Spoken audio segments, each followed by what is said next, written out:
Hi hello friends, welcome to our channel Shrimati తేజుతో.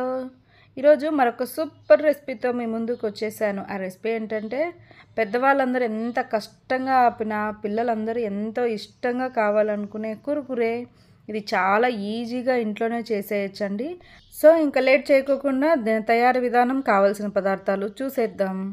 ముందుగా వీటి కోసము 1 కప్పు అటుకులు, పావు కప్పు కార్న్ఫ్లోరు, పావు కప్పు శనగపిండిని తీసుకోవాలి. ఇప్పుడు ఒక చిన్న మిక్సీ జార్ తీసుకొని అందులో 1 కప్పు అటుకుల్ని వేసుకొని ఎంత వీలైతే అంత మెత్తని పౌడర్గా చేసుకోవాలి. ఇప్పుడు ఈ పౌడర్ని ఒక బౌల్లోకి ట్రాన్స్ఫర్ చేసుకొని ఇందులోనే పావు కప్పు శనగపిండిని కూడా యాడ్ చేసుకొని ఇవి రెండు మొత్తం బాగా కలిసిపోయేటట్లు బీటర్ తీసుకొని మొత్తం బాగా కలుపుకోవాలి. ఇప్పుడు స్టవ్ వెలిగించి ప్యాన్ పెట్టేసి మనం అటుకులు ఏ కప్పుతో అయితే తీసుకున్నామో అదే కప్పుతో 1 కప్పు వాటర్ యాడ్ చేసుకోవాలి. అలాగే ఇందులో రుచికి సరిపడా ఉప్పు వేసుకొని వాటర్ని బాగా మరగనివ్వాలి. వాటర్ బాగా హీట్ అయిన తర్వాత మనం ముందుగా కలిపి పెట్టుకున్న అటుకుల పౌడరు, శనగపిండిని ఇందులో వేసి ఉండలు లేకుండా బాగా కలుపుకోవాలి.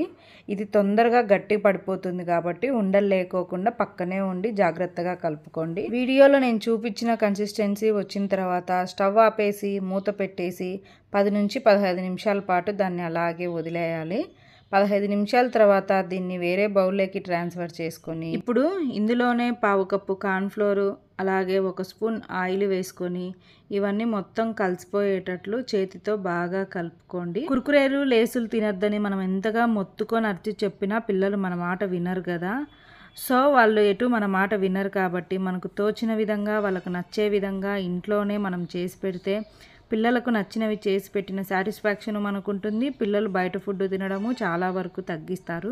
ఇప్పుడు పిండి మొత్తాన్ని బాగా కలుపుకున్నాం కదా. ఇప్పుడు ఈ పిండిలో నుంచి ఒక చిన్న ఉండ తీసుకొని వీడియోలో నేను చూపించిన విధంగా కుర్కురే షేప్ వచ్చే విధంగా చేసుకోవాలి. అలాగే పిండి మొత్తాన్ని కుర్కురే షేప్ వచ్చే విధంగా ఒత్తుకొని ప్లేట్లో పెట్టుకొని పక్కన పెట్టుకోవాలి. ఇప్పుడు స్టవ్ మీద ప్యాన్ పెట్టుకొని డీప్ ఫ్రైకి సరిపడా ఆయిల్ వేసుకొని ఆయిల్ బాగా హీట్ అయిన తర్వాత మంటను మీడియం ఫ్లేమ్లో పెట్టి మనం పక్కన ప్లేట్లో పెట్టుకున్న కుర్కురేలన్నిటినీ ఆయిల్లోకి వేసేసుకోవాలి. వీటన్నిటినీ ఆయిల్లోకి వేసుకున్న తర్వాత 1 నిమిషం పాటు అలాగే వదిలేసి తర్వాత ఒక చిల్లులు గరిట తీసుకొని వీటిని అటు ఇటు తిప్పుతూ గోల్డెన్ బ్రౌన్ వచ్చే వరకు బాగా ఫ్రై చేసుకోవాలి. మంటను మీడియం ఫ్లేమ్ టు హై ఫ్లేమ్కి అడ్జస్ట్ చేసుకుంటూ బాగా కాల్చుకోవాలి.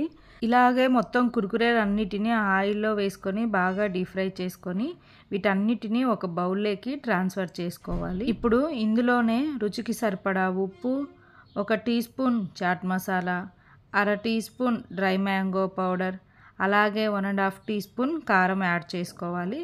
మీకు కారం ఎక్కువ ఇష్టపడే వాళ్ళైతే ఇంకొద్దిగా ఎక్కువైనా యాడ్ చేసుకోవచ్చు. ఇప్పుడు స్పూన్తో వీటిని బాగా కలుపుకోవాలి. అలాగే వీడియోలో నేను చూపించిన విధంగా ఈ మసాలాలన్నిటినీ కుర్కురేకి బాగా పట్టే విధంగా కలుపుకోవాలి. అంతేనండి, పిల్లలందరూ ఎంతో ఇష్టంగా తినే కుర్కురే రెడీ. వీటిని మనం ఎయిర్ కంటైనర్లో స్టోర్ చేసుకుంటే చాలా రోజుల వరకు నిల్వ కూడా ఉంచుకోవచ్చండి. ఈ వీడియో మీ అందరికీ నచ్చిందనే అనుకుంటున్నాను. ప్లీజ్ అండి, వీడియో నచ్చినట్లయితే లైక్ చేయండి, షేర్ చేయండి, సబ్స్క్రైబ్ చేసుకోండి.